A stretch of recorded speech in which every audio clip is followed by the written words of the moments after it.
right now we're sending like tens of thousands of emails every week on behalf of dealerships. Okay. Right. So you can't possibly do everything like personally, but the best trick I've found, and this is a huge secret right now,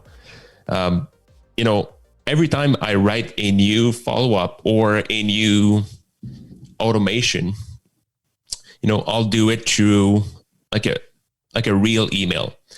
I've seen too many dealerships having control over an automated system that provides them with the ability to create a sequence of emails, and day 1, day 4, day 7, day 10, day 14, and then they just go through. They just like get a coffee. They sit down and they say, okay, day 1, I'm gonna say this. Day 4, I'm gonna say this. Day 7, I'm gonna say this. Problem is, it's not real.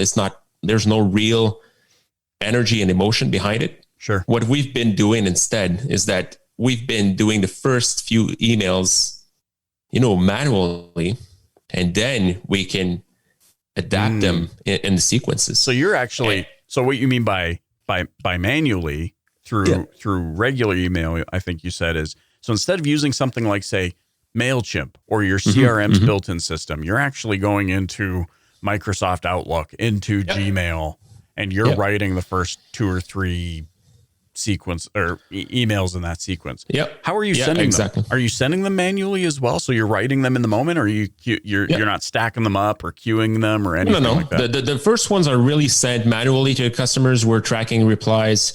We're really having a real conversation. And when we're ready and when we're comfortable with the content and how it's worded out, then we transfer it to the system.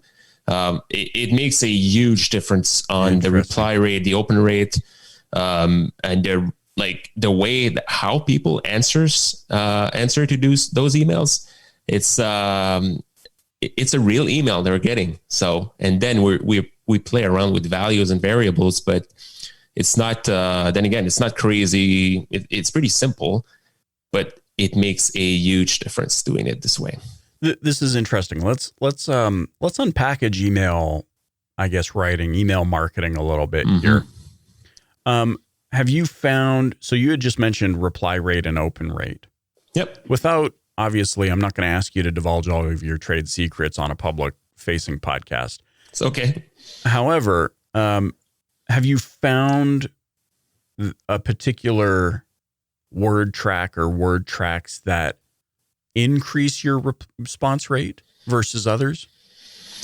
Yeah, I don't know if it's a track or key principles. Okay. I wouldn't mind telling you about all my trade secrets right now, but it would take 1 hour and a half maybe. That could be a training actually. It's I like to share everything I find, and I like people to challenge me on everything I find too. Sure. Because it makes everything better for everyone. Well, let's talk principle wise then. Like what's maybe some of the key 1 or 2 key principles you've found that maybe a dealer could start investigating on their own? Yeah. And I think like one thing for sure is staying away from spam-based keywords and emails. And this is why people are convinced email marketing is dead today. Because we all get into spam or promo boxes. Okay. Yeah. You have to write your email just like you would an SMS. It has to be personal and non-promotional. I know it seems pretty funny and simple, but 90% of people are not doing that right now. You can use questions in email titles instead of going for promotions, deal, your price on the new CRV. Right. Like an email title, like, have you seen this, Michael? ! Might just get you at like double open rate than your new, your request on X, Y, and Z Honda. Your request on fill in the blank here. It's funny you say that too. I think one thing I would add to that as maybe a word of caution is beware of all caps. And beware of too many exclamation points in your subject line. I found when there's all caps and too many, because we can go exclamation point crazy, right? 1, 2, 3, like anything past 1, like you made your point with 1. Yep. When you get to 3, email sender protocol is going to look at that and say, okay, well, this is probably just an ad for Viagra or, like something like that.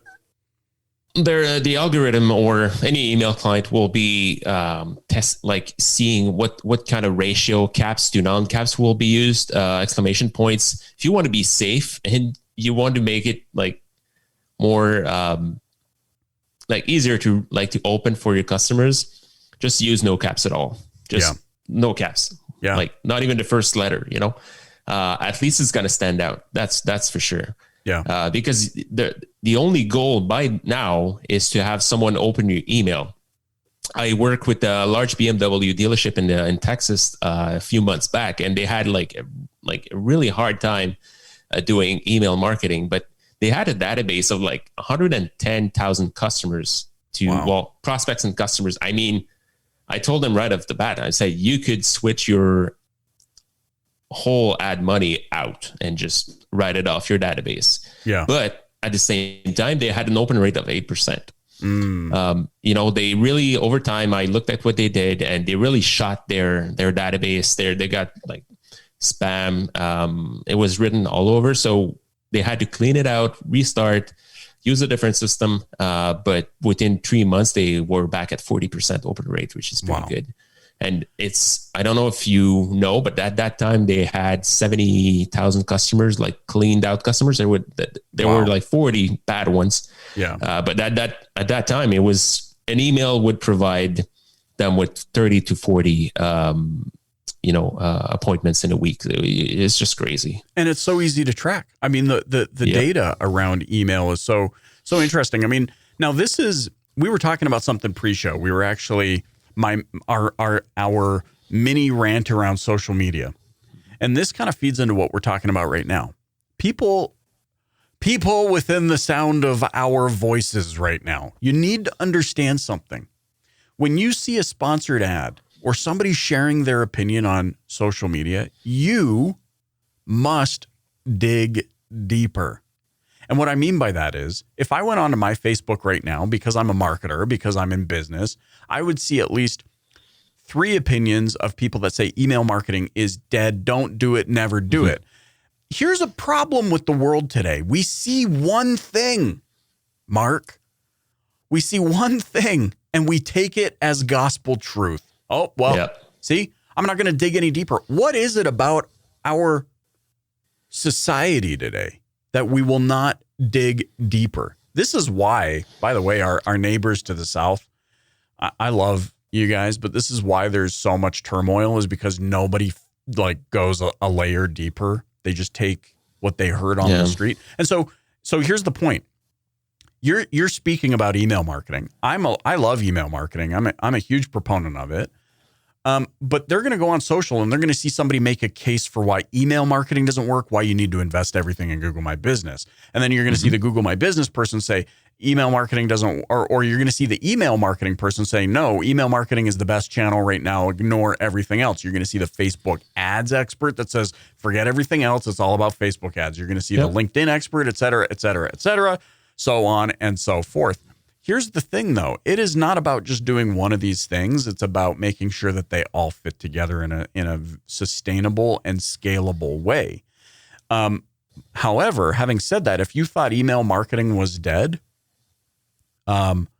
you've got Marc here talking about the importance of it. You've got individuals like Ryan Dice from Digital Marketer, one of the largest digital marketing agency and teachers on planet Earth, saying email marketing has been one of their largest proponents of growth. You can't ignore a 40% open rate. That is much higher than many people are getting on any of their Facebook ads. And by the way, they're already sitting there. And so in a one-to-one context, it's all nearly free. You just have to know how to leverage it.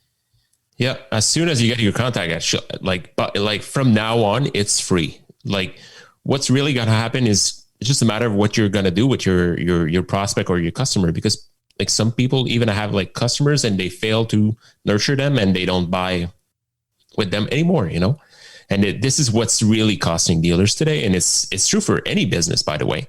I did a post today, and it was about follow up on LinkedIn, but I said, you know what, I'm going to lose some money today by not following up with someone who I should be following up with.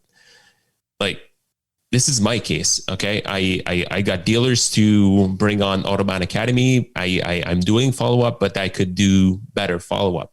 Right. Okay. It's just how it is. And I really like this thing about building my own business right now, because I can test things on my own and then say to whoever's on Autobahn Academy, you know what, this worked, this didn't work because of these principles. It makes sense. Yeah. And this is what I've enjoyed the most since I've been on my own, because it's something like I really wanted to do when I was back in an agency, because I couldn't test everything I wanted to, Right. And I think entrepreneurship has proven to be a really good self-development course by itself. And more like most dealers are going through that today. And I think it's really fun to be helping them right now. So it's for like, to bring back to a point, we talked about social media and email marketing. And I think I'm not sure if everyone now, like today, has listened to your previous guest, which is a lady, Audi Please, on Instagram. Yeah, Jennifer. Yeah, Jennifer. Like her approach is really on point when it comes to social media, because I've been asked so many times to do something about like help dealerships on social media and help salespeople on social media. Yeah. And there was like so much gold in that interview. So it's it's about, once again, bringing value, not talking about always the same product, the product itself. You want to talk, it has to be about lifestyle, and it could be about your lifestyle. But to email marketing, you have to cater about your customer's lifestyle,